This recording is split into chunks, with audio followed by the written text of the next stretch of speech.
King Edward II of England, the early years. Edward II, also referred to as Edward of Carnarvon, was born on April 25, 1284, and ruled as King of England from 1307 until his deposition in January 1327. As the fourth son of Edward I, he only became heir to the throne after the death of his elder brother Alfonso. From 1300 onwards, Edward accompanied his father on military campaigns in Scotland and was knighted in an elaborate ceremony at Westminster Abbey in 1306.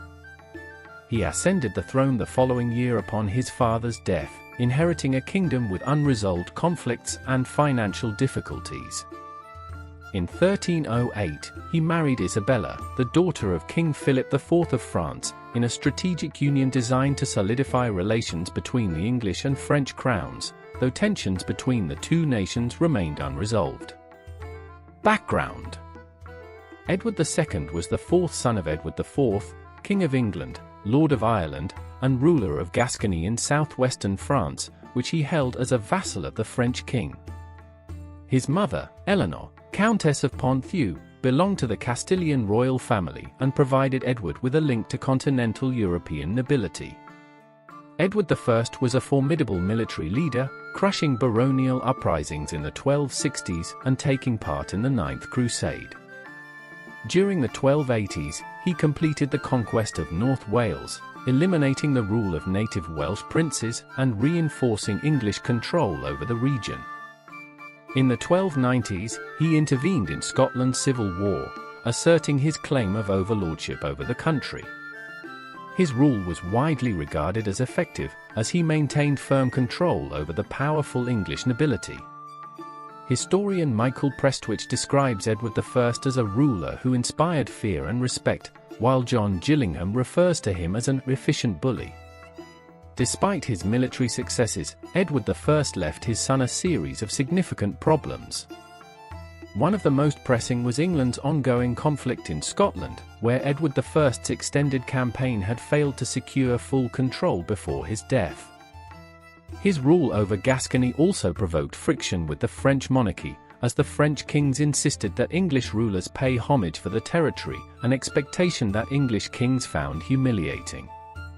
Domestically, Edward I had faced increasing resistance from his barons regarding taxation and military requisitions necessary to fund his wars. By the time of his death, he had left his son with debts amounting to approximately £200,000, placing financial strain on the new king's administration. Edward II was born at Carnarvon Castle in North Wales on April 25, 1284, less than a year after his father had secured control over the region. Consequently, he is sometimes called Edward of Carnarvon. The choice of Carnarvon Castle as his birthplace was likely symbolic, as the location was historically significant to the native Welsh, with ties to Roman imperial history, and was the administrative centre of North Wales under English rule. At the time of Edward's birth, contemporary prophets predicted he would achieve greatness, with some proclaiming that he was a new King Arthur who would lead England to renewed glory. A 16th-century cleric, David Powell, later claimed that Edward was presented to the Welsh as a prince born in Wales who could not speak a word of English, but there is no historical evidence supporting this assertion. Edward's name had distinct English origins, linking him to the Anglo-Saxon Saint Edward the Confessor, which set him apart from his siblings who bore more traditional Norman and Castilian names. His older brothers, John and Henry, died before his birth, and Alfonso passed away in August 1284, leaving Edward as the sole heir to the throne. Although he was generally healthy during childhood, concerns persisted about his survival, given the high infant mortality rate of the time and his family's history of losing heirs. Following his birth, Edward was initially cared for by a wet nurse named Iota, or Mary Maunzel, but after she fell ill, Alice de Laygrave took over as his foster mother. Edward had little direct contact with his biological mother, Eleanor, who spent much of his early years in Gascony with his father. He was assigned a dedicated household under the supervision of a clerk, Giles of Oudenarde, ensuring that he was raised with the proper education and preparation for his future role as king. Edward's early years were marked by political and military instability. While his father worked to expand English dominance in Wales and Scotland, Edward was raised in a royal environment that emphasized the importance of kingship and governance. However, he would later struggle to live up to the expectations set by his father's formidable legacy. As king, Edward II would face intense opposition from his barons, including figures such as Thomas, Earl of Lancaster, and the powerful nobles who resented his favoritism towards certain courtiers, such as Piers Gaveston. His reign was fraught with political turmoil, and he ultimately proved unable to maintain the authority and respect that his father had commanded. This led to his forced abdication in January 1327 and his subsequent imprisonment, marking a tragic end to his reign and life. Childhood, personality, and appearance. As Edward matured, the financial resources allocated to his personal household grew significantly, reflecting his increasing status. In 1293, William of Blythburgh was appointed as the administrator of his household, overseeing expenditures and logistics. It is widely believed that Edward received some degree of religious education, facilitated by the Dominican friars who were invited into his household by his mother in 1290. His discipline and training in essential royal skills, such as horseback riding and military tactics, were overseen by Guy Foray, a loyal follower of his grandmother. Foray's role as Edward's Magister suggests he played a crucial part in shaping the young prince's conduct and abilities. However, it remains uncertain how well educated Edward was, as there is little evidence to confirm his proficiency in reading and writing. Despite this ambiguity, his mother placed great emphasis on education for her other children, and Foray himself was considered a well-educated man for his time. Edward likely communicated primarily in Anglo-Norman French, the standard among English nobility, but he may have also possessed some knowledge of English and Latin. Edward's early years followed the typical pattern for a royal child of his era. He exhibited a keen interest in horses and horse breeding, ultimately becoming a skilled rider. His affection extended to animals in general, particularly dogs, with greyhounds being his favored breed.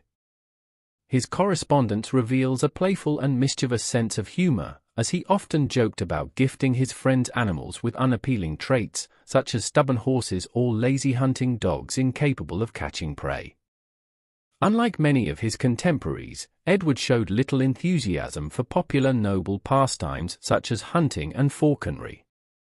Instead, he had a deep appreciation for music, particularly Welsh compositions and newly developed instruments, as well as musical organs.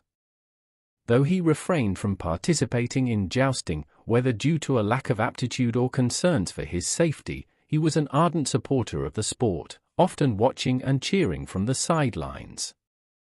Physically, Edward grew into an imposing figure, standing tall and muscular, a feature that made him widely regarded as handsome by contemporary standards.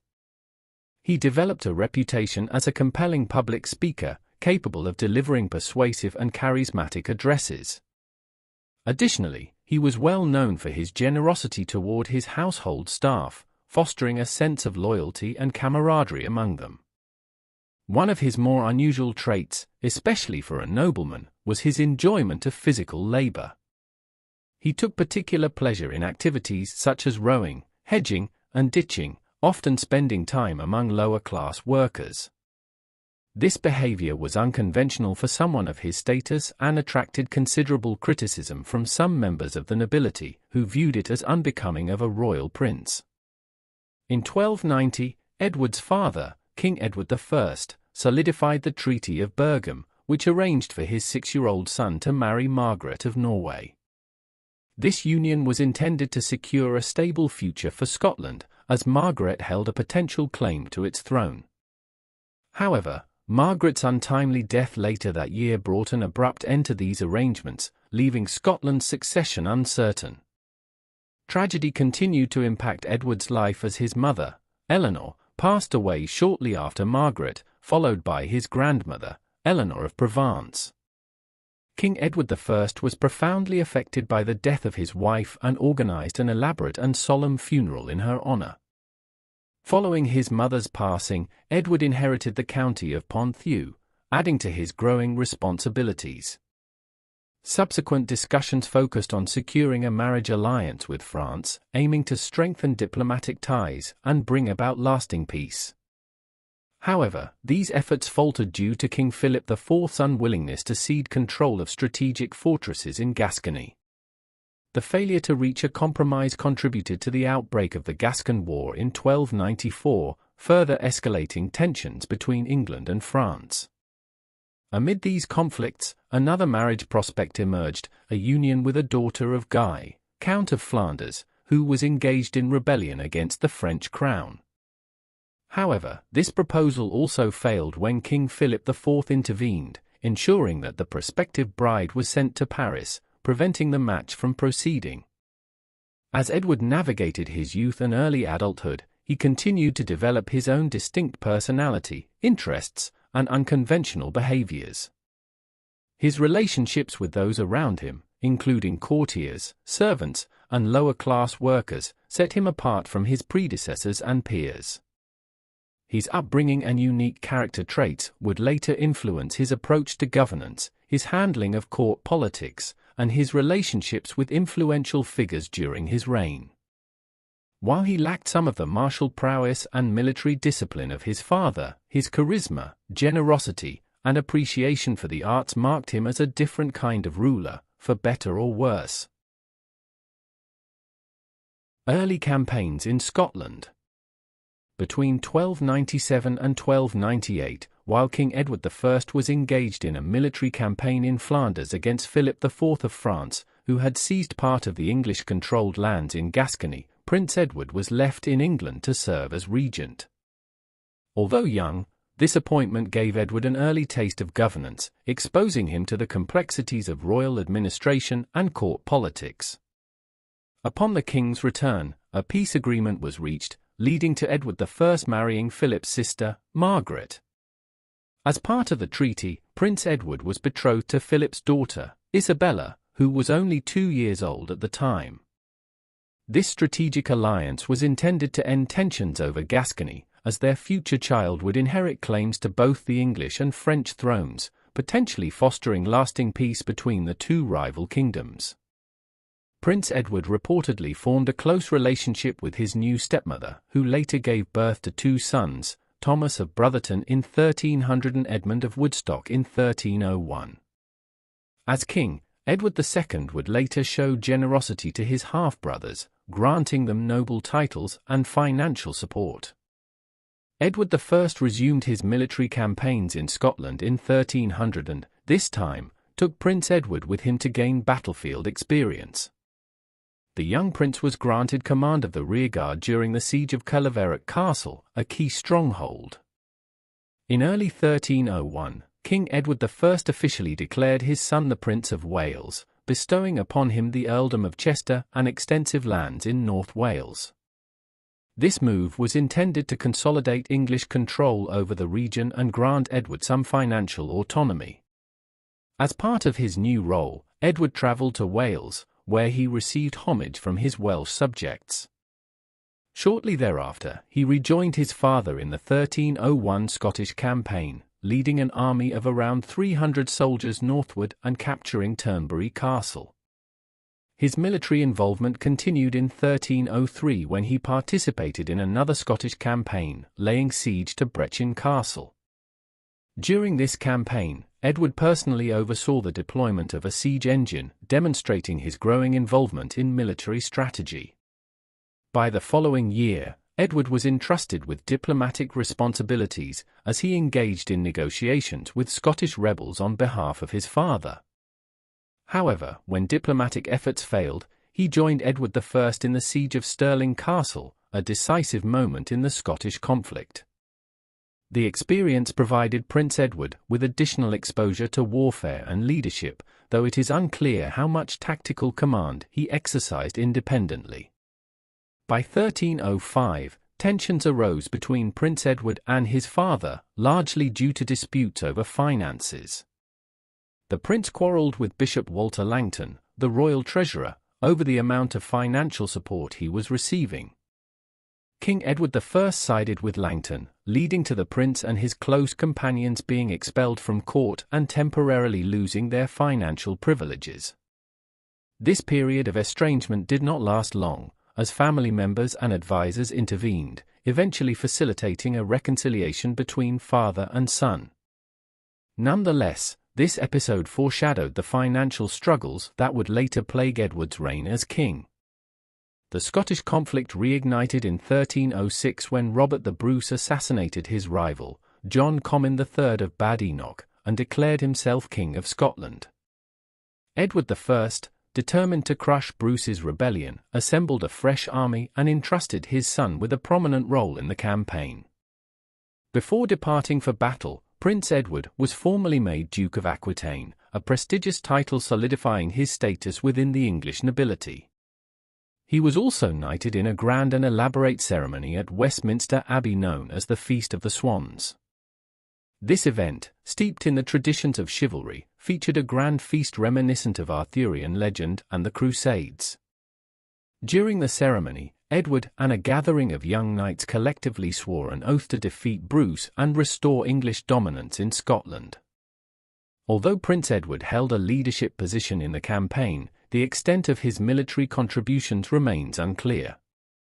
Under orders from Edward I, the English forces executed a ruthless campaign against Bruce's supporters in Scotland, implementing harsh retaliatory measures that included executions and the confiscation of lands. Despite these efforts, Bruce managed to evade capture and continued his resistance. Prince Edward returned to England in September, while diplomatic negotiations concerning his arranged marriage to Isabella of France continued. His marriage, intended as a strategic alliance, would later have significant consequences for his reign. Edward's experiences during these campaigns, his role as regent, his battlefield exposure, his diplomatic engagements, and his conflicts with court officials, shaped his early adulthood. Though he gained insight into governance and military strategy, his time under his father's rule was marked by struggles with authority and financial disputes. These experiences foreshadowed the challenges he would face as king, as he attempted to balance the expectations of nobility, military leadership, and diplomacy in a rapidly evolving political landscape. Piers Gaveston and Edward's close relationships. The relationship with Piers Gaveston. During Edward's early years, he developed an exceptionally close relationship with Piers Gaveston, the son of a household knight whose family held lands near Gascony. Gaveston entered Prince Edward's household in 1300, potentially at the behest of Edward I. Their bond quickly deepened, and Gaveston rose in status, first becoming a squire and later one of Edward's most trusted and favoured companions.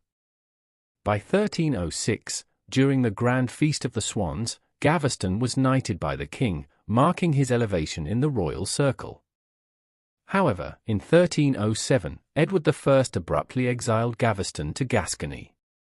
The reason for this decision remains unclear, but one chronicler claims that Edward I flew into a rage when his son requested to grant Gaveston the county of Ponthieu, allegedly responding by violently yanking Edward's hair before ordering Gaveston's banishment.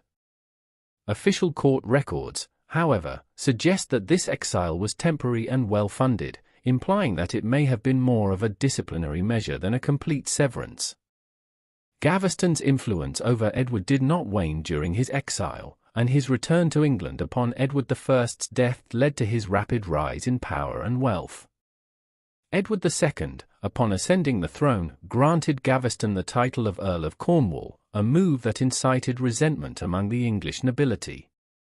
The nobility viewed Gaveston's elevation as inappropriate, seeing him as a foreign upstart unworthy of such prestige.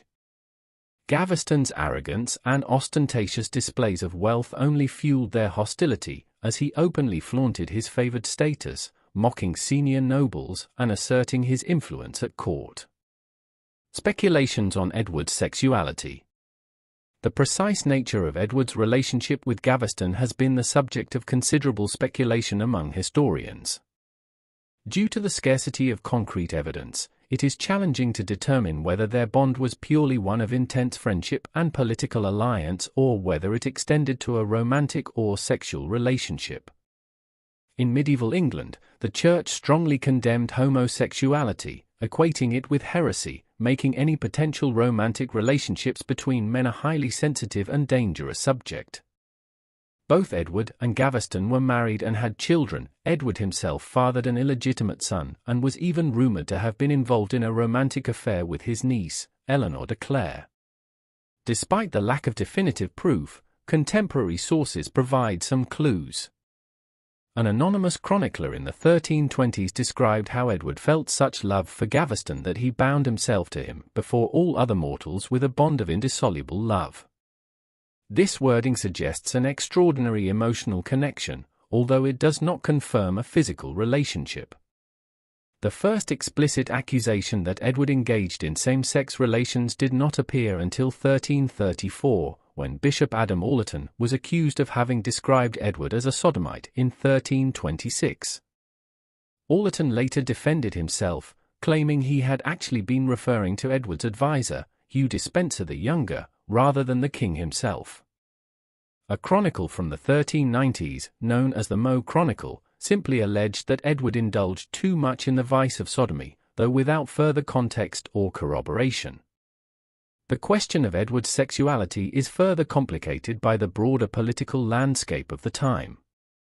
Accusations of sodomy were often wielded as political weapons against powerful figures, as seen in similar charges levied against Pope Boniface VIII and the Knights Templar in the early 14th century.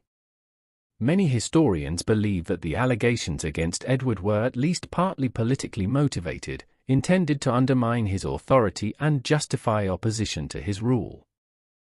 Alternative interpretations and historical perspectives. Some historians argue that Edward and Gaveston's relationship was nothing more than an intense friendship and a mutually beneficial political partnership. The ambiguous language used by chroniclers, combined with the political motivations behind many of the accusations, leaves room for doubt regarding the romantic nature of their connection. Given that chroniclers of the time often wrote with an agenda, it is possible that later accounts of Edward's alleged relationships were influenced by his eventual downfall and the hostility he faced from the nobility. Historians such as Michael Prestwich and Seymour Phillips have pointed out that the English royal court was an exceptionally public institution, making it unlikely that a same-sex affair involving the king could have remained discreet. Additionally, neither the contemporary church, Edward I, nor Edward's father-in-law, Philip IV of France, appear to have expressed any direct concerns about his personal conduct in this regard. If Edward's behavior had been perceived as scandalous or unacceptable at the time, it is likely that his contemporaries would have commented on it more explicitly. A more recent theory, proposed by historian Pierre Chaplet, suggests that Edward's close bond with Gaveston was not a matter of romance, but rather a profound, knightly friendship based on loyalty, camaraderie, and shared military experiences. In medieval society, strong emotional attachments between men, particularly those forged through knighthood and shared hardships, were common and often idealized. It is possible that Edward and Gaveston's relationship followed this pattern rather than being of a romantic nature. Despite the ongoing historical debate, what is clear is that Gaveston's prominence in Edward's life played a crucial role in shaping the early years of his reign. His influence over the king, combined with his provocative behavior toward the nobility, ultimately contributed to his downfall. Whether Edward's attachment to Gaveston was driven by deep friendship, political reliance, or something more remains an enduring mystery, continuing to intrigue scholars and historians alike. Thanks for listening. Like, comment, and subscribe to Medieval Chronicles 1066 for more journeys back to the Middle Ages. Stay curious.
King Edward II, early reign, 1307 to 1311. Coronation and marriage.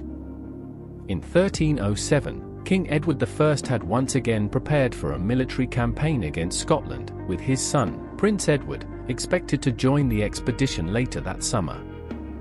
However, the aging monarch's health deteriorated significantly, and on July 7th, he passed away at Borough-by-Sands near the Scottish border. Upon receiving the news, Edward rushed from London and was formally proclaimed king on July 20th. Demonstrating an initial commitment to his father's campaign, Edward advanced into Scotland, where he received the homage of his Scottish supporters at Dumfries on August 4th. However, he soon abandoned the campaign and returned south, shifting his focus to consolidating his rule and securing his authority over the English court and nobility. One of Edward's earliest acts as king was the recall of his close confidant, Piers Gaveston, from exile. Gaveston had been a favourite of Edward's father but had fallen out of favour due to suspicions regarding his undue influence over the young prince. Ignoring his father's last wishes to keep Gaveston in exile, Edward not only reinstated him but also granted him the prestigious title of Earl of Cornwall, a position that came with considerable wealth and influence. Additionally, Edward arranged Gaveston's marriage to Margaret de Clare, a noblewoman from one of England's most powerful families, further cementing his ally's status. Gaveston quickly became a dominant figure at Edward's court, leading to resentment among the barons, who viewed him as an upstart with too much power. Edward also took steps against those he perceived as his father's adversaries. One of his key actions was the arrest of Bishop Walter Langton, the former Treasurer of England, whom Edward accused of financial mismanagement. Langton was dismissed from his post, signalling Edward's desire to remove officials closely associated with his father's administration. Meanwhile, Edward I's body was initially kept at Waltham Abbey before being transported to Westminster Abbey for burial. As a tribute to his late father, Edward commissioned a simple marble tomb, though it lacked the grandeur often associated with royal burials. His decision to keep the memorial modest may have been a reflection of financial considerations or a shift in priorities toward court politics and his personal relationships. In January 1308, Edward travelled to France to marry Isabella of France, the daughter of King Philip IV. The marriage was politically significant, as it was intended to strengthen Edward's position in Gascony and secure financial support. Before his departure, he made the controversial decision to appoint Gaveston as Custos Regni, keeper of the realm, effectively granting him sweeping authority to govern England in the king's absence. This move, which was reinforced by the creation of a specially engraved Great Seal for Gaveston's use, was highly unusual and provoked resentment among the English nobility. Many barons viewed this decision as proof of Edward's excessive favoritism and misjudgment in governance. Negotiating the terms of the marriage proved difficult, as Edward and Philip IV had a tense relationship. The French king demanded a generous dower for Isabella and imposed strict conditions regarding Edward's governance of his territories in France. Ultimately, Edward agreed to pay homage to Philip IV for the Duchy of Aquitaine and accepted the establishment of a commission to ensure the implementation of the 1303 Treaty of Paris. These negotiations revealed the broader geopolitical struggles between England and France, foreshadowing the tensions that would persist throughout Edward's reign. Edward and Isabella were wed in Boulogne on January 25, 1308. As a wedding gift, Edward presented Isabella with a richly decorated psalter, while Philip IV gifted his daughter valuables worth over 21,000 livres, including a fragment of the True Cross. The newlyweds returned to England in February, where Edward had overseen lavish preparations at Westminster Palace for their coronation and wedding celebrations. The palace was adorned with luxurious marble tables, 40 ovens to prepare an extravagant feast, and even a fountain that dispensed wine and pimento, a popular spiced medieval beverage. The sheer opulence of the event was seen by some as excessive, given the financial strains on the kingdom. The coronation took place on February 25 at Westminster Abbey, under the guidance of Henry Woodlock, the Bishop of Winchester. During the ceremony, Edward swore an oath to uphold the rightful laws and customs which the community of the realm shall have chosen. The significance of this pledge remains debated. Some historians suggest it was intended to bind Edward to accept future legislation, while others believe it was a means of appeasing the barons. The event was marred by the unruly behavior of the crowd, as a large number of eager spectators pushed their way into the palace, causing part of a wall to collapse and forcing Edward to flee through a back entrance. This chaotic scene set an ominous tone for Edward's reign, as it highlighted the growing unrest and dissatisfaction among his subjects. At the time of her marriage, Isabella was only 12 years old, a young age even by medieval standards. It is likely that Edward, like many kings of the period, engaged in extramarital affairs during the early years of his marriage. He is believed to have fathered an illegitimate son, Adam, who may have been born as early as 1307. Despite these challenges, Edward and Isabella later had 4 children together. Their firstborn, the future Edward III, was born in 1312 to widespread celebrations. He was followed by John in 1316, Eleanor in 1318, and Joan in 1321. The birth of Edward III was particularly significant, as it secured the Plantagenet line and provided stability to the monarchy, even as Edward II's rule grew increasingly turbulent. However, despite the marriage, tensions between Edward and Isabella would later emerge. Isabella found herself politically sidelined due to Edward's unwavering favoritism towards Gaveston and later other court favorites, leading to a gradual estrangement. This growing divide would later play a crucial role in the eventual downfall of Edward II's reign.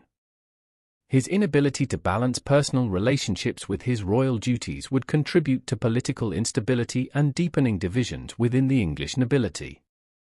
Edward's early reign set the stage for the conflicts that would define his rule. His reliance on favorites, disregard for baronial concerns, and growing financial difficulties created an unstable political landscape. While he demonstrated moments of strategic acumen, particularly in securing his marriage alliance, his failure to manage relationships with the nobility would prove to be his greatest weakness.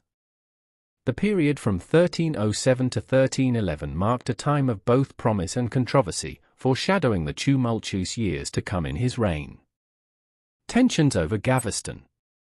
The return of Piers Gaveston from exile in 1307 was initially accepted by the English barons, but their tolerance quickly soured. Gaveston's undue influence over King Edward II became a point of deep contention within the nobility. Chroniclers of the time described it as if 2 kings were reigning in one kingdom, one in name and the other in deed. Whether true or not, allegations began to surface that Gaveston had misappropriated royal funds and had taken personal possession of wedding gifts meant for Queen Isabella of France. His presence at Edward's coronation only further incensed the nobility, particularly the French delegation, who viewed his lavish clothing, ceremonial precedence, and the king's open preference for his company over Isabella's as an outright insult. By February 1308, tensions had escalated to a crisis. When Parliament assembled, Edward aimed to discuss broader governmental reforms, but the barons made it clear that no such discourse could proceed until Gaveston was removed. The hostility in the chamber threatened to spill over into violence. Henry de Lacy, the respected and politically moderate Earl of Lincoln, intervened, persuading the barons to avoid open conflict for the time being. Yet this was a temporary reprieve, as a fresh parliament was convened in April, and the opposition to Gaveston had only intensified. Queen Isabella and her powerful French allies now joined the English barons in demanding his exile. Facing mounting pressure from all sides, Edward conceded and agreed to send Gaveston to Aquitaine, where he would be out of reach of his detractors. To ensure compliance, the Archbishop of Canterbury issued a warning of excommunication should Gaveston return. Edward, however, was unwilling to part with his favoured companion so easily. At the last moment, he changed course, appointing Gaveston as Lord Lieutenant of Ireland and sending him to Dublin instead. This allowed Gaveston to retain both status and influence while technically fulfilling the exile order. Meanwhile, Edward's plans for a renewed Scottish campaign were quietly abandoned, as political tensions at home took precedence. By August 1308, the focus had shifted entirely toward negotiations for governmental reform. Despite Gaveston's official removal, Edward worked relentlessly to engineer his return. Behind the scenes, he launched diplomatic appeals to Pope Clement V and King Philip IV of France, offering sweeping concessions in exchange for their support. Among these, he pledged to suppress the Knights Templar in England and release Bishop Walter Langton from imprisonment. Edward also sought to rally his own loyalists within England, arranging secret meetings with key barons and church officials throughout early 1309. By spring, a formidable opposition bloc had emerged, likely led by Thomas, Earl of Lancaster, one of the most powerful nobles in the realm. In an effort to reassert his authority, Edward convened another session of Parliament. The barons remained united in their opposition, refusing to approve Gaveston's return. However, they did propose a compromise. If Edward agreed to an extensive program of political reforms, they would grant him additional taxation to finance military operations in Scotland. Unwilling to sever his ties with Gaveston, but also aware of the financial necessity of securing funds, Edward offered assurances to the Pope that the dispute over Gaveston had been resolved, arguing that procedural irregularities had tainted the original exile decree. His appeals succeeded. Clement V annulled the threat of excommunication, opening the door for Gaveston's return. By June 1309, Gaveston was back in England, and Edward publicly welcomed him with great enthusiasm. The nobility, however, saw this as an act of outright defiance. When Parliament reconvened in July, Edward was left with no choice but to make substantial concessions. To placate his opponents, he agreed to curtail the powers of the royal steward and the marshal of the household, regulate the unpopular royal practice of purveyance, and repeal newly enacted customs duties. In return, Parliament granted Edward new taxes to fund the Scottish war effort. Though this appeared to be a successful compromise, it merely served as a temporary truce. The underlying tension surrounding Gaveston's unchecked influence and Edward's unwillingness to listen to his nobles festered in the realm's political stability. Over the following months, Gaveston resumed his dominant role at court, exacerbating the resentment of the nobility. Many barons viewed him as an arrogant upstart who openly mocked and belittled them. His penchant for bestowing insulting nicknames upon powerful lords, including the influential Earl of Lancaster, only deepened their animosity. His behavior, combined with Edward's unwavering devotion to him, ensured that opposition would only grow stronger. While Edward may have hoped that the concessions he made in 1309 would secure peace, the reality was that his defiance in bringing Gaveston back had irreparably damaged his relationship with the barons. As tensions continued to escalate, many noblemen saw Gaveston's unchecked power not merely as an affront to their own influence, but as a genuine threat to the kingdom's governance. By 1310, the opposition had coalesced into a powerful faction, determined to act decisively against both Edward and his favored companion. The fragile truce forged in 1309 was already unraveling, setting the stage for the next chapter of conflict in Edward II's turbulent reign. The Ordinances of 1311, a turning point in Edward II's reign. Following his return to England, Piers Gaveston found his relationship with the major barons increasingly strained. His arrogance and blatant disregard for noble decorum led to deep-seated tensions, as he frequently insulted prominent figures, including referring to one of the most powerful earls as the Dog of Warwick. These reckless actions only exacerbated existing hostilities, particularly with the Earl of Lancaster and his faction, who viewed Gaveston as an unworthy favourite enjoying undue influence over the king. The situation reached a boiling point in 1310 when Lancaster and his allies refused to attend Parliament, citing Gaveston's continued presence as an insurmountable obstacle to meaningful governance. Compounding Edward II's difficulties, the crown was facing severe financial troubles. The king was indebted to his Italian bankers, the Frescobaldi, for an overwhelming sum of £22,000, a debt that weighed heavily on his administration. His increasingly desperate methods of raising revenue, particularly through the highly unpopular right of prizes, led to widespread dissatisfaction among the nobility and commoners alike. Attempts to raise an army for the Scottish campaign were met with resistance, as the nobility, wary of Gaveston's undue influence over military affairs, suspended the collection of new taxes. The collapse of military preparations only further fueled unrest among the barons, who saw Edward's favouritism as a direct threat to the stability of the realm. Parliament convened in February 1310, ostensibly to discuss Scotland's escalating military threat, but debate quickly shifted to the kingdom's internal crises. The barons, weary of Edward's reliance on Gaveston and alarmed by his continued failure to address governance issues, petitioned the king to remove him as a chief advisor. In his place, they proposed governance by a council of 21 elected barons, known as the Ordainers, who would be tasked with implementing widespread reforms aimed at limiting royal excess and restoring baronial influence. Under immense pressure, Edward had no choice but to acquiesce.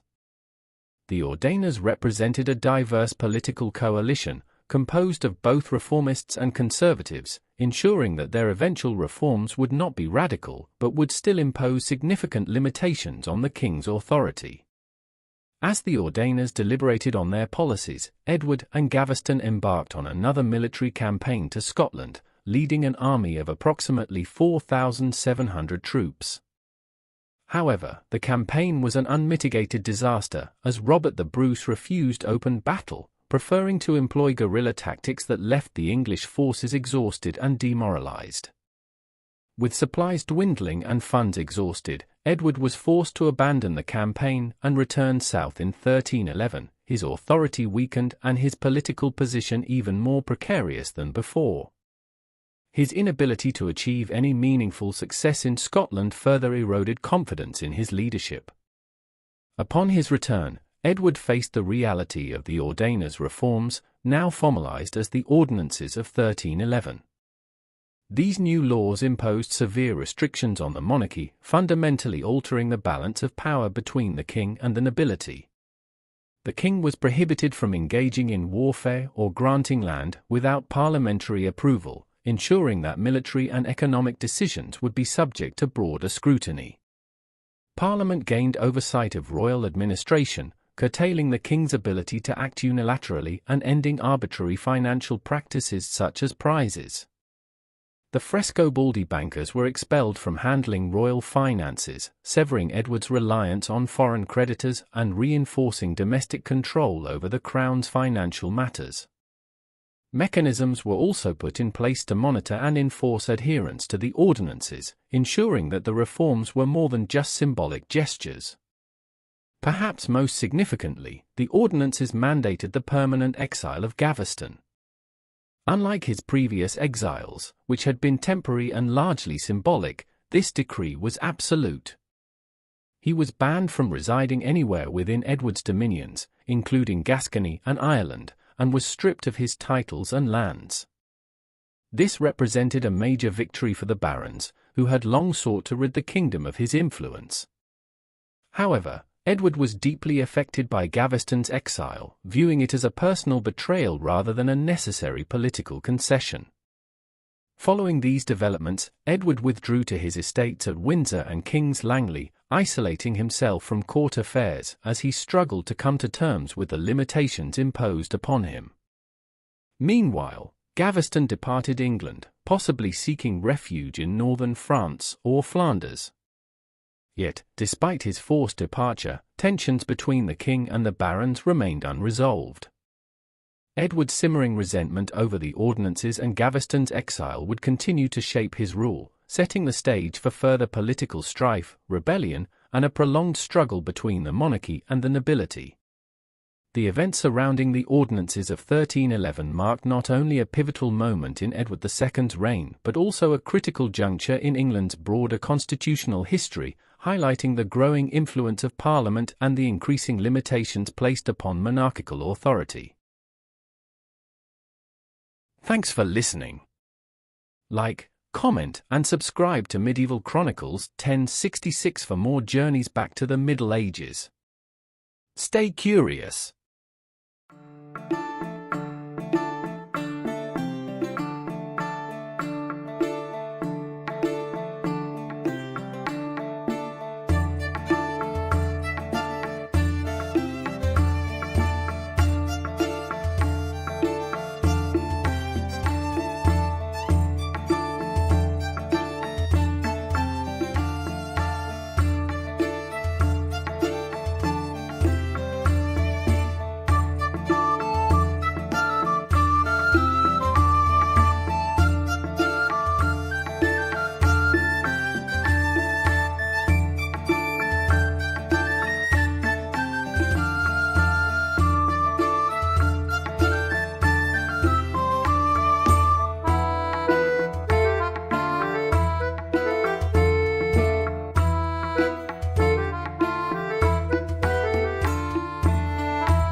King Edward II, mid-reign, 1311 to 1321.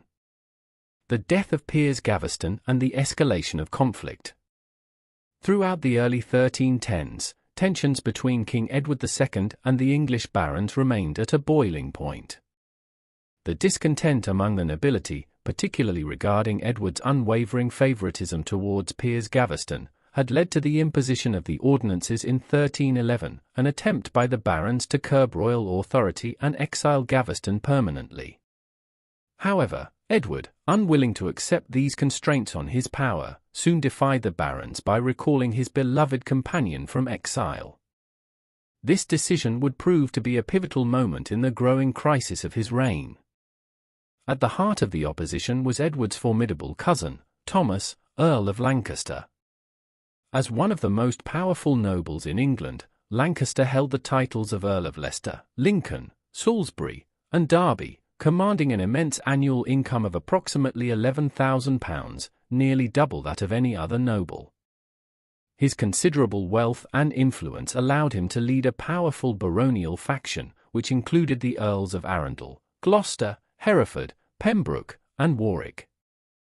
However, while Lancaster was a significant political figure, he lacked the strategic acumen and administrative skill necessary to consolidate his influence effectively. His leadership was more reactionary than visionary, driven by personal grievances rather than a coherent plan for governance. Edward's decision to revoke the ordinances and recall Gaveston in January 1312 enraged the barons, who viewed it as a direct challenge to their authority. The Archbishop of Canterbury swiftly excommunicated Gaveston, a severe spiritual punishment that further isolated him politically. In response, the barons convened in London to discuss their next course of action. Recognizing the risk of Gaveston seeking refuge in Scotland, they formulated a plan to capture him before he could escape. As tensions mounted, Edward, Queen Isabella, and Gaveston fled northward to Newcastle, seeking safety. However, they were relentlessly pursued by Lancaster and his allies, forcing them to make a desperate escape.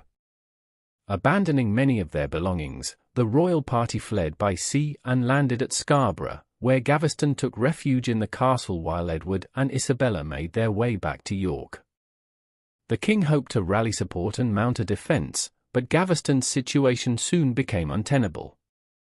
Capture and execution of Gaveston.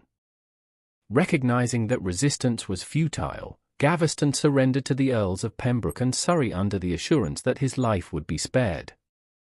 When he was taken into custody, he was found to be in possession of a vast collection of gold, silver, and jewels, raising suspicions that he had plundered the royal treasury.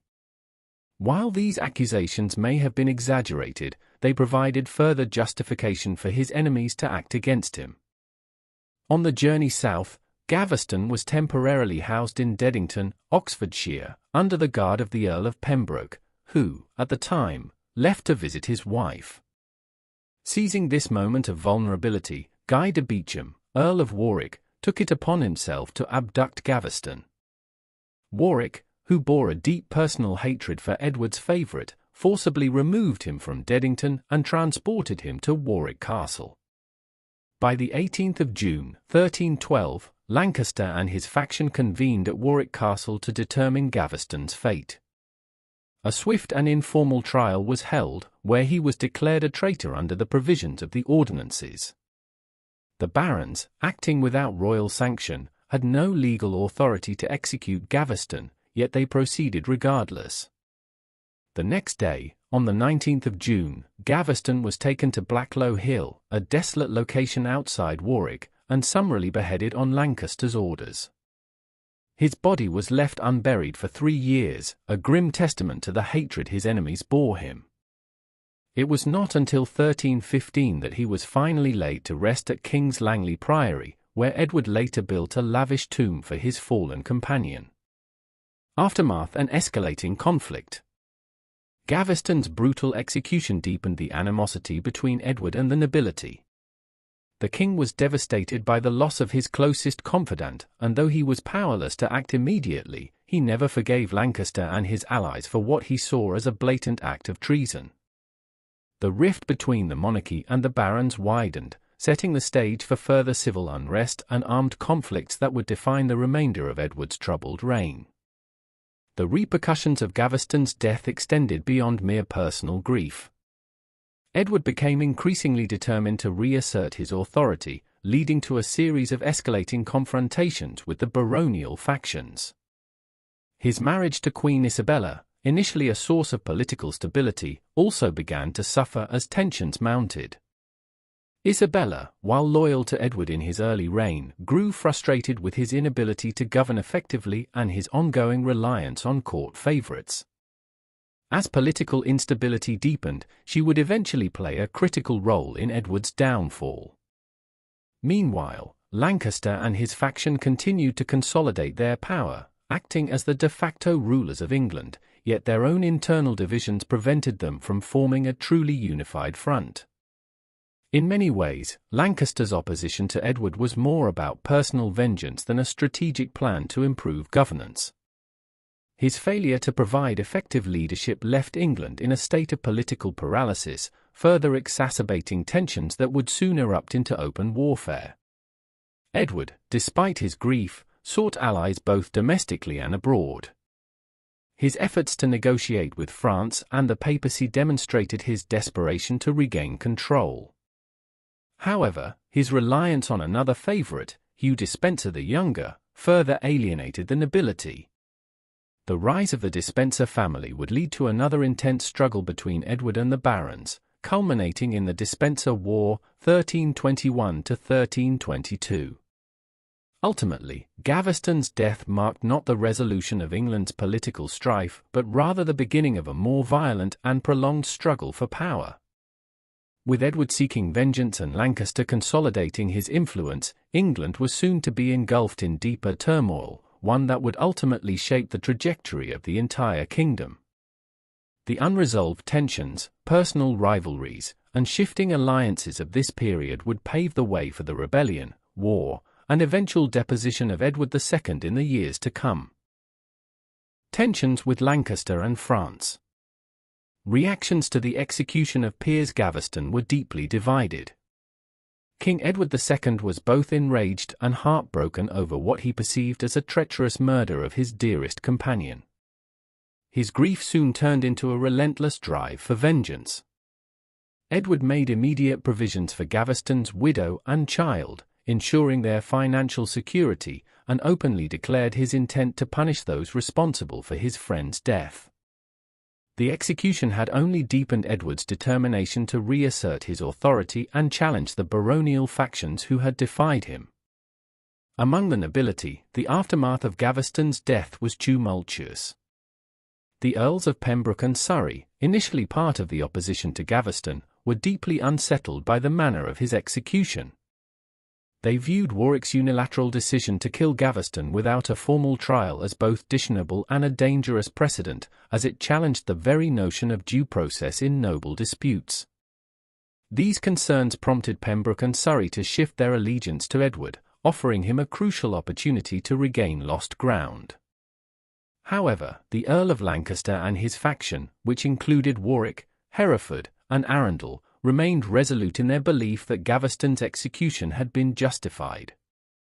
They defended their actions as necessary to uphold the ordinances and maintain the stability of the realm, seeing Edward's favoritism toward Gaveston as a threat to England's governance.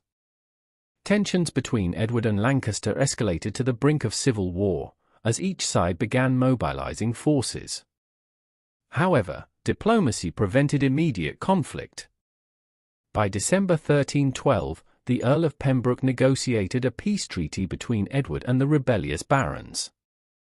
The proposed agreement would pardon the nobles involved in Gaveston's execution in exchange for their renewed loyalty and participation in a fresh campaign against Scotland. Lancaster and Warwick, however, refused to immediately approve the agreement, prolonging tensions through most of 1313. The prolonged stalemate left England in a fragile state, with an uneasy truce keeping outright conflict at bay. Diplomatic maneuvers with France.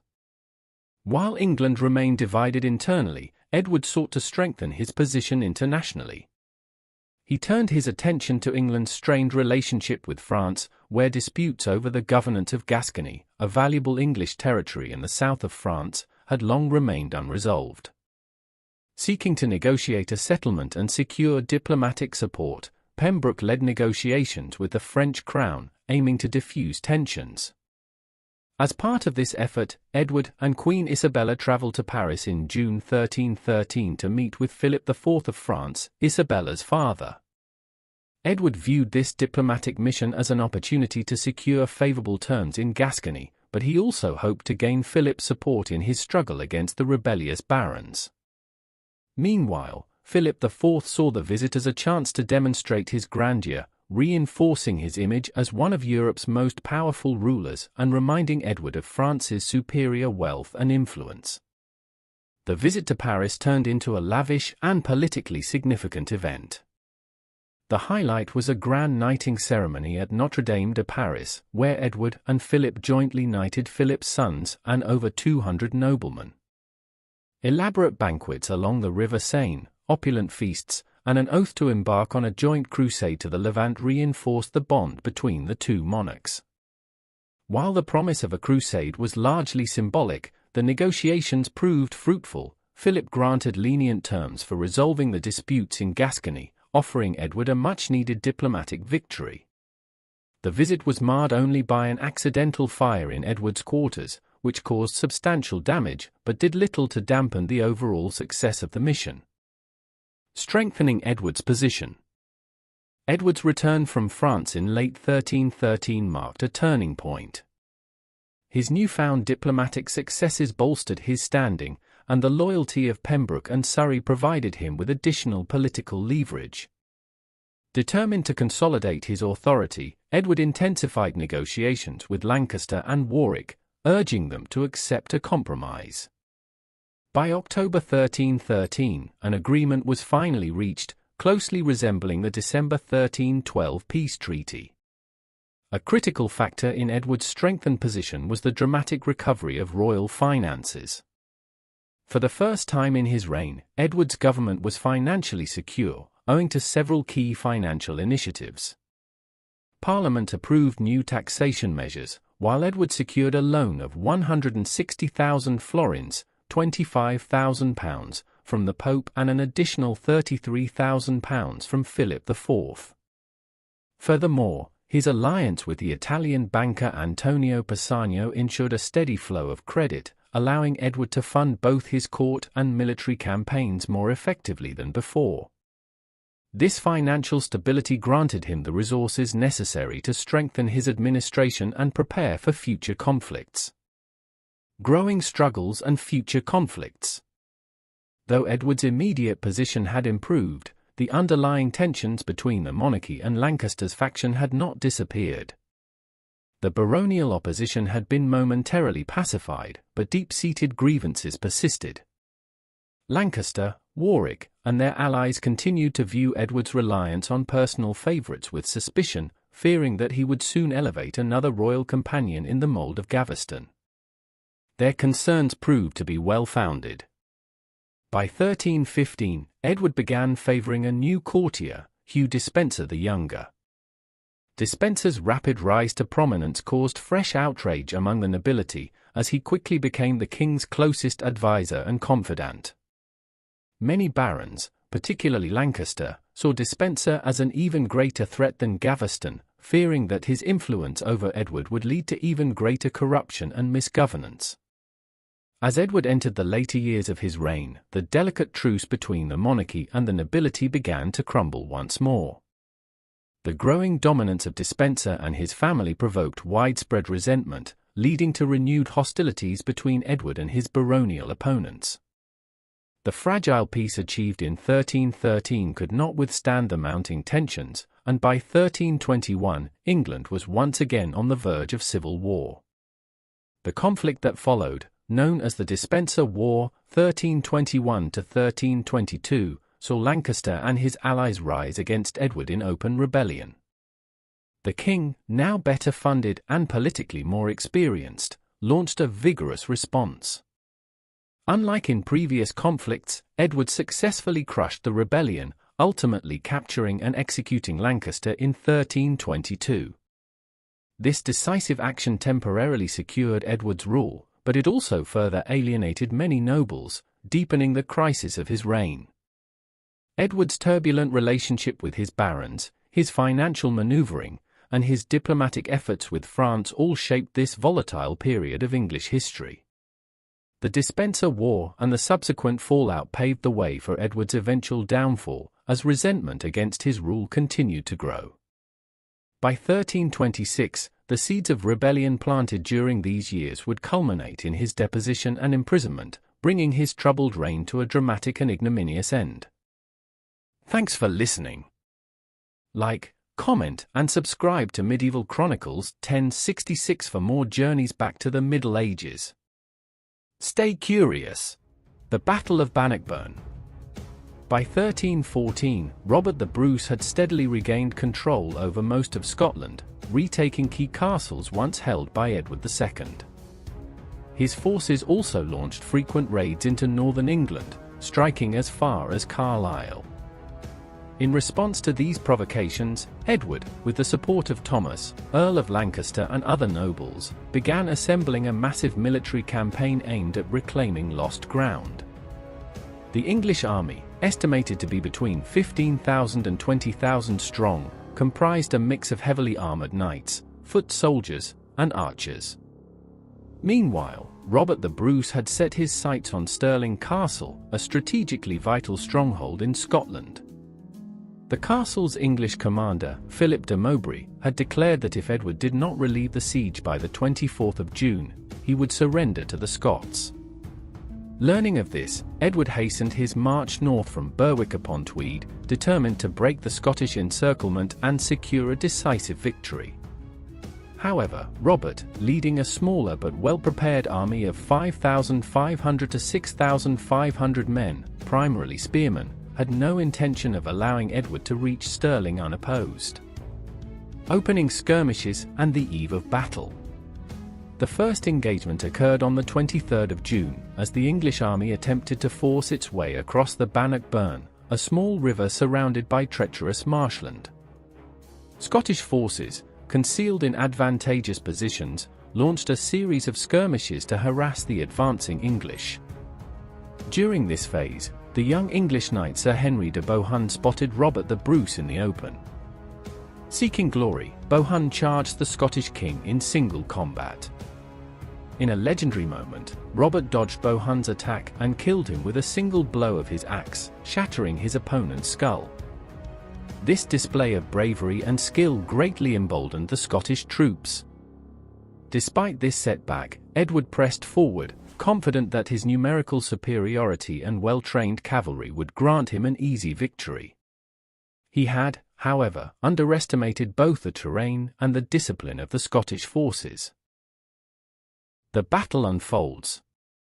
On the morning of the 24th of June, the bulk of the English army encountered the main Scottish force, which had emerged from the New Park woodland near Bannockburn. Edward, not expecting the Scots to engage in open battle at this location, had kept his forces in marching formation rather than battle formation, placing his archers, one of his most formidable assets, at the rear rather than at the front where they could disrupt Scottish spear formations. This tactical oversight would prove costly. As the English cavalry advanced, they found themselves constricted by the narrow and uneven terrain, limiting their ability to maneuver effectively.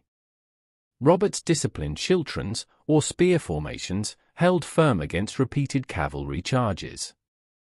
With each successive assault, the English knights became trapped in the swampy ground, making them easy targets for the Scottish spearmen. The lack of space and ineffective coordination turned what should have been a display of English military might into a chaotic slaughter. Edward's archers, belatedly brought forward to provide support, initially caused heavy Scottish casualties.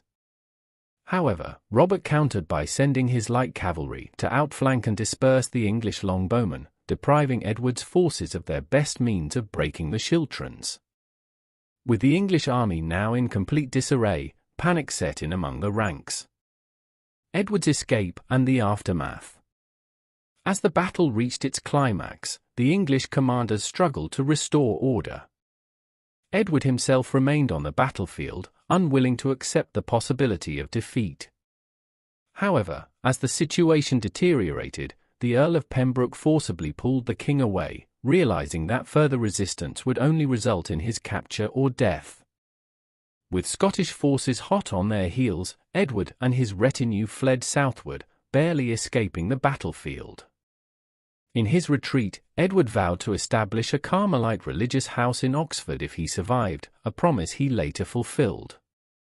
He eventually reached Dunbar, from where he took a ship back to Berwick before continuing to York. Meanwhile, Stirling Castle, deprived of reinforcement, fell to the Scots shortly after. Historian Roy Haynes described the Battle of Bannockburn as a calamity of stunning proportions for England. The battle resulted in heavy English casualties, including numerous knights and noblemen, while the Scottish forces suffered relatively light losses. The catastrophic defeat severely weakened Edward's authority in the north and marked a turning point in the First War of Scottish Independence. Consequences and the strengthening of Scottish independence. The repercussions of Bannockburn were profound. In the years following the battle, Robert the Bruce took advantage of his victory, consolidating Scottish control over nearly all English-held fortresses in Scotland. The Scottish army also intensified its raids into northern England, further destabilizing Edward's rule. the defeat dealt a massive blow to English morale and Edward's prestige, emboldening his enemies both within England and abroad.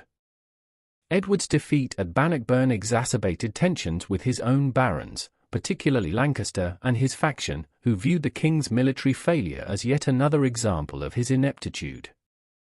Political instability within England increased, contributing to the eventual rebellion that would culminate in the Despencer War, 1321 to 1322, and ultimately, Edward's overthrow in 1326. On the international stage, the victory at Bannockburn helped legitimize Robert the Bruce's claim to the Scottish throne. Though England continued to resist full recognition of Scottish independence, the battle set the stage for the eventual Treaty of Edinburgh-Northampton in 1328, in which England formally acknowledged Scotland as an independent kingdom. Bannockburn was more than just a battle, it was a defining moment in medieval British history. It proved that a well-led, determined force could triumph over a numerically superior army, reshaping the balance of power in the British Isles for years to come. For Edward, it was one of the greatest military failures of his reign, while for Robert the Bruce, it was his crowning achievement, solidifying his place as Scotland's most celebrated warrior king. Famine and criticism. Following the catastrophic defeat at Bannockburn, England entered a period of severe political instability, economic decline, and widespread suffering. The Earls of Lancaster and Warwick took full advantage of Edward's weakened position, exerting their influence to force the re-implementation of the Ordinances of 1311, a set of reforms intended to curtail royal power. This renewed push for constitutional limits on Edward's authority placed the king in a politically vulnerable position, further reducing his ability to govern effectively.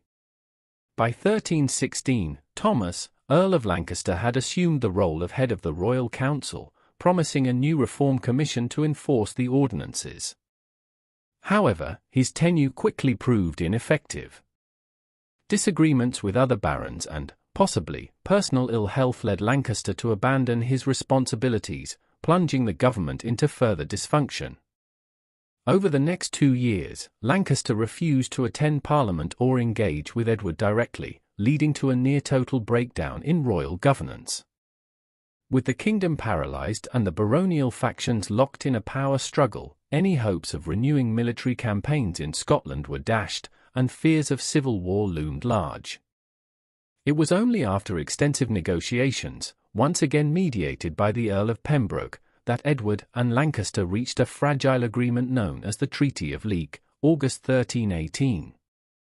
The treaty granted pardons to Lancaster and his followers and restructured the Royal Council, temporarily diffusing hostilities. However, despite the outward appearance of reconciliation, tensions remained, and the kingdom's deeper issues, famine, economic failure, and foreign threats, continued to mount. The Great Famine and economic collapse. Edward's struggles were compounded by the onset of the Great Famine, 1314 to 1321, a devastating period of food shortages that affected all of northern Europe. The crisis began with torrential rains in late 1314, followed by a harsh winter and continued unseasonably wet weather through 1321. This prolonged climate catastrophe decimated agricultural yields, leading to successive crop failures and the widespread death of livestock. With bad harvests year after year, food prices soared. England's economy, already strained by military expenditures, suffered further as wool exports plummeted, depriving the crown of much-needed revenue. Despite Edward's attempts to control food prices, regulate trade, and import grain, his policies had little effect in alleviating the crisis. Hoarding became rampant, black markets thrived, and large portions of the population succumbed to starvation and disease. The king's requisitioning of food supplies for his court and military garrisons further exacerbated resentment among the peasantry. Famine led to severe social unrest, as communities, faced with starvation, turned on local lords, the clergy, and merchants suspected of hoarding grain. Villages in southern and eastern England saw outbreaks of violence against landlords accused of unfair taxation and withholding resources. Widespread banditry increased, as starving peasants resorted to theft and lawlessness in desperate attempts to survive. Reports of cannibalism and people consuming animals typically deemed inedible, such as horses and dogs, further highlighted the depth of suffering. In addition to domestic hardship, Robert the Bruce took full advantage of England's weakened state. The Scottish army intensified its raids, launching devastating attacks on Carlisle, Berwick, Lancashire, and Yorkshire, even threatening York itself. In response, Edward mobilized an expensive but ultimately failed military campaign in 1319 to curb the Scottish incursions. However, the famine made it increasingly difficult to supply his forces, leading to yet another military humiliation for the king. Adding to England's woes, Robert's brother, Edward Bruce, led a Scottish invasion of Ireland in 1315, where he declared himself High King of Ireland.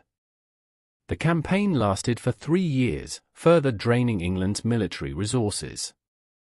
It was only in 1318 that Edward Bruce was finally defeated at the Battle of fought by Edward II's justiciar in Ireland, Edmund Butler.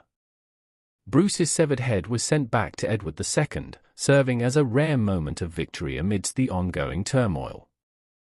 Domestically, discontent boiled over into open rebellion. Revolts broke out in Lancashire, Bristol, and Glamorgan, 1315 to 1316, forcing Edward's government to divert resources to suppress the unrest. Though these uprisings were swiftly crushed, they reflected the widespread anger and desperation gripping the kingdom. Blame, criticism, and religious backlash. Amidst famine and political crisis, many in England began interpreting the country's hardships as divine punishment for Edward's failures. Clerics and chroniclers described this period as the evil times of Edward II, a condemnation of the king's inability to lead his people effectively. Criticism of Edward was often personal. His perceived lack of martial prowess, his unconventional interests, and his reliance on favourites drew scorn from many quarters. Chronicles mocked his interest in rural hobbies such as ditch digging and thatching, activities considered unworthy of a king. A particularly bizarre episode occurred in 1318, when a mentally ill man named John of Powderham appeared in Oxford, claiming that he was the true Edward II, while the sitting king was a changeling swapped at birth. Although John was swiftly executed, his claims resonated with a public eager to find explanations for the king's perceived inadequacies. The incident only reinforced the belief that Edward lacked the legitimacy and capability to rule. The rise of royal favourites and growing hostility.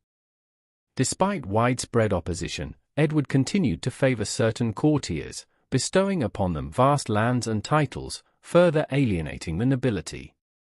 Notably, Edward divided the extensive de Clare inheritance between two of his close allies, Hugh Audley and Roger de Moray, instantly making them among the richest men in England.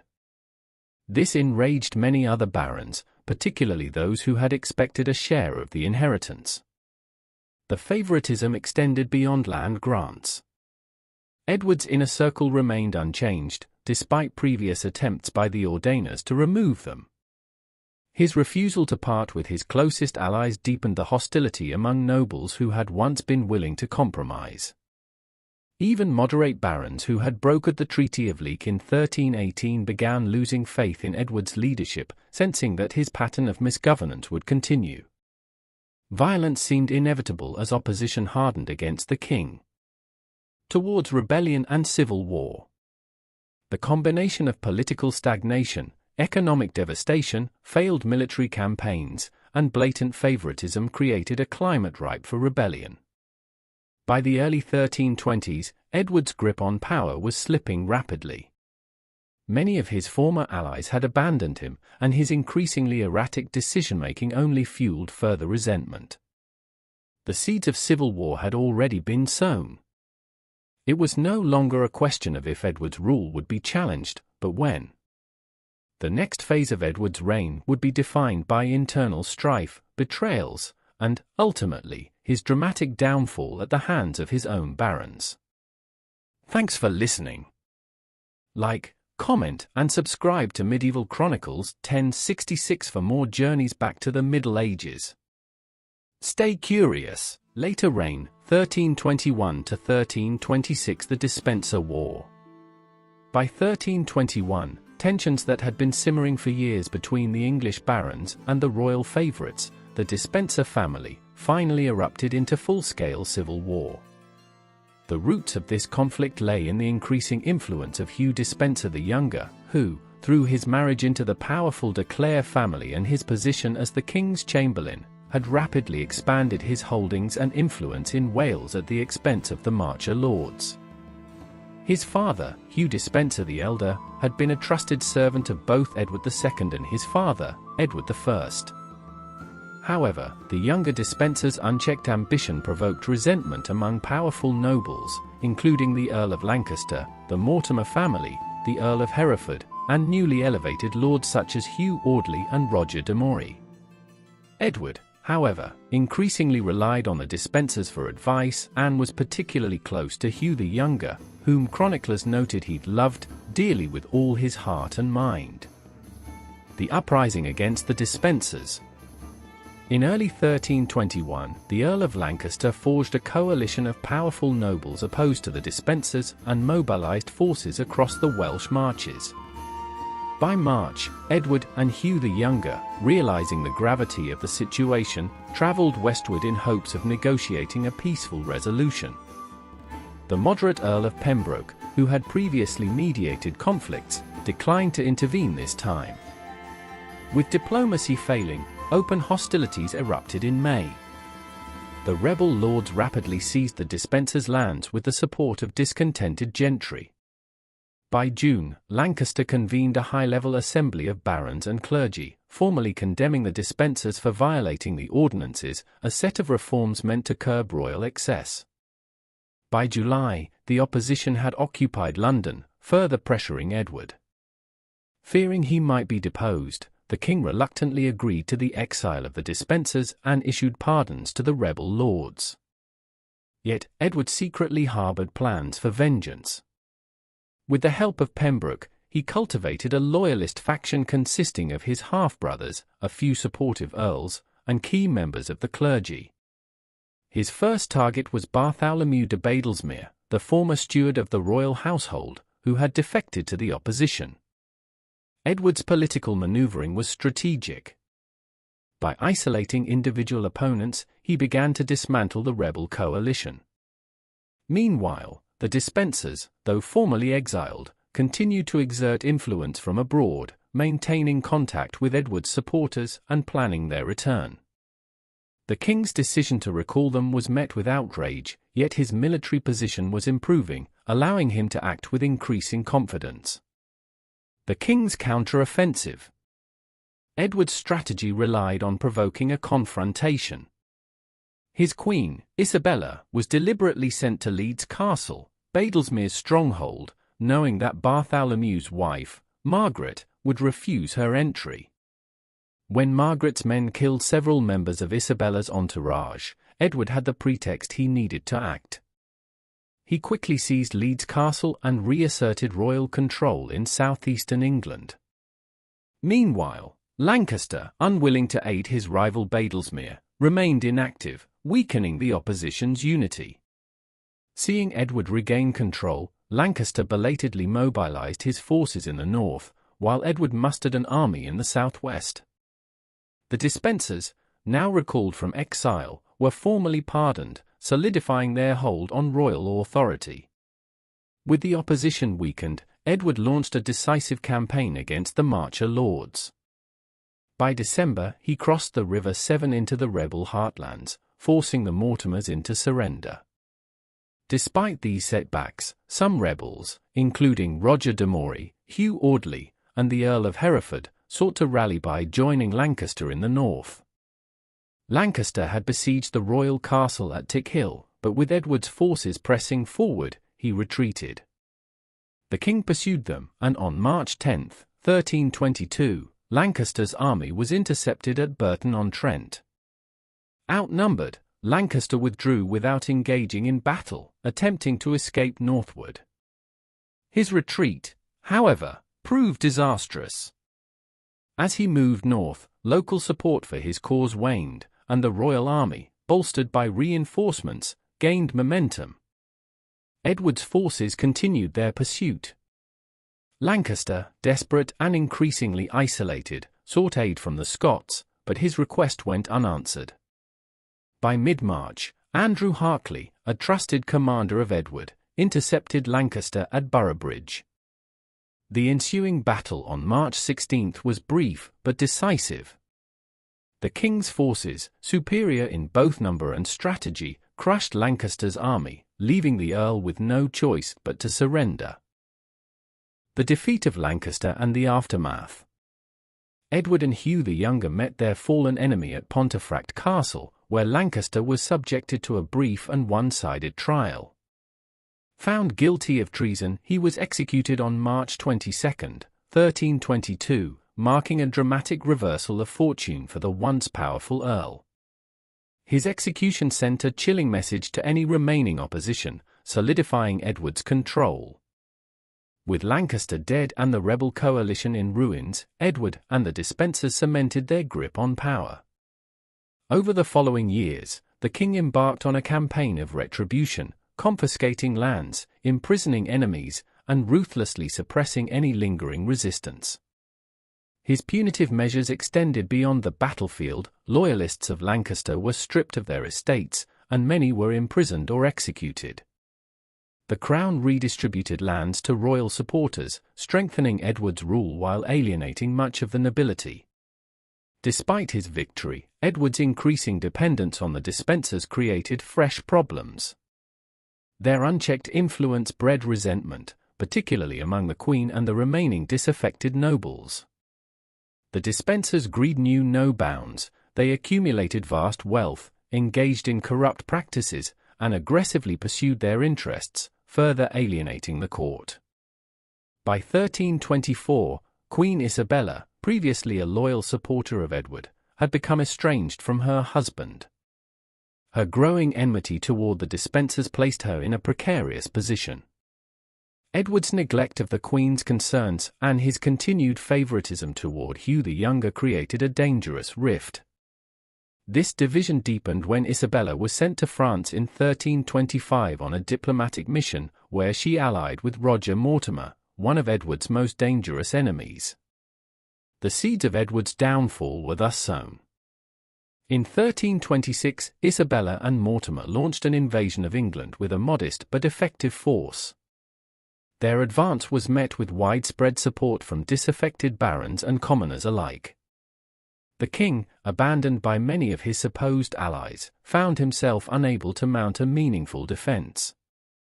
As Mortimer's forces closed in, Edward and Hugh the Younger attempted to flee but were captured in November.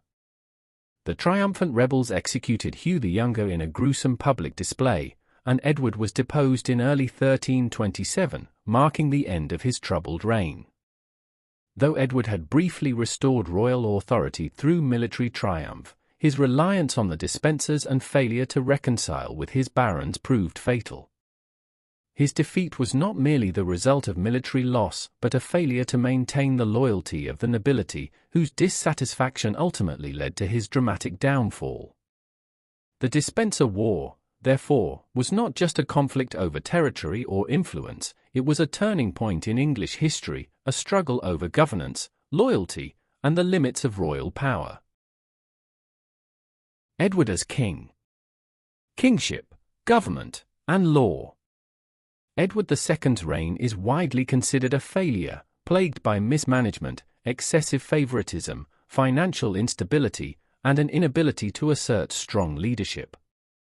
Historian Michael Prestwich describes him as lazy and incompetent, liable to outbursts of temper over unimportant issues, yet indecisive when it came to major issues, while Roy Haynes characterizes him as incompetent and vicious, and no man of business.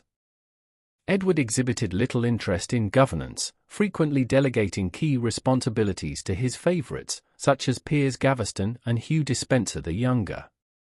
Historian Pierre Chaplet argues that Edward was not so much an incompetent king as a reluctant one, preferring to rule indirectly through his closest allies rather than making decisions himself. Edward's favoritism had severe political repercussions. While he attempted to secure the loyalty of the broader nobility through land grants and financial incentives, his clear preference for certain individuals led to widespread resentment and political instability. His failure to maintain a functional balance of power among his vassals contributed to the ongoing civil conflicts that defined his reign.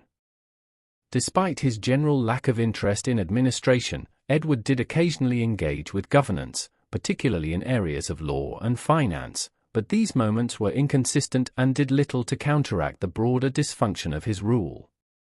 One of Edward's most persistent challenges was a severe shortage of funds.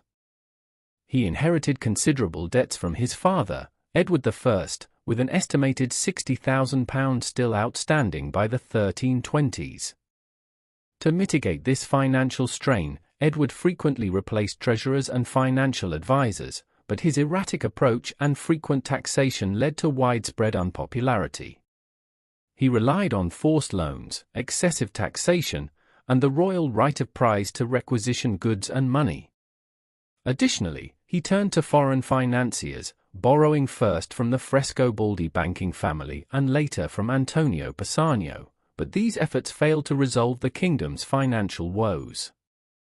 Toward the latter years of his reign, Edward became more directly involved in financial matters, personally monitoring royal expenditures and cutting back on household costs, though by then his credibility had already been severely damaged. Edward was also responsible for implementing justice through a network of judges and officials, although it remains unclear how personally invested he was in legal matters. He appeared to be somewhat involved in the early years of his reign and became more engaged after 1322. He frequently employed Roman civil law to justify his policies and protect his favorites, a decision that alienated supporters of traditional English common law. His favoritism, particularly toward the dispensers, further undermined the legitimacy of royal justice, as the dispensers manipulated legal systems to serve their own interests. Meanwhile, lawlessness became rampant across England, with armed gangs terrorizing local populations and eroding confidence in the Crown's ability to maintain order. Similarly, Ireland descended into chaos under Edward's rule, as English governance there disintegrated amid rising violence. During Edward's reign, Parliament evolved into a more significant political institution. Historian Claire Valente notes that while parliamentary sessions were still as much an event as an institution, they increasingly became forums for political negotiation and decision-making. After 1311, Parliament began including representatives from the knightly and burgess classes, laying the groundwork for what would eventually become the House of Commons. However, the primary opposition to Edward's rule came from the barons, not Parliament itself, though the barons often sought to use parliamentary gatherings to legitimize their demands. In the latter half of his reign, Edward attempted to manipulate Parliament for his own political aims. However, his deposition in 1327 raises questions about the true power of the institution. Scholars continue to debate whether he was removed by a formal parliamentary process or by a gathering of powerful nobles acting outside the usual parliamentary framework. Thanks for listening. Like, comment, and subscribe to Medieval Chronicles 1066 for more journeys back to the Middle Ages. Stay curious.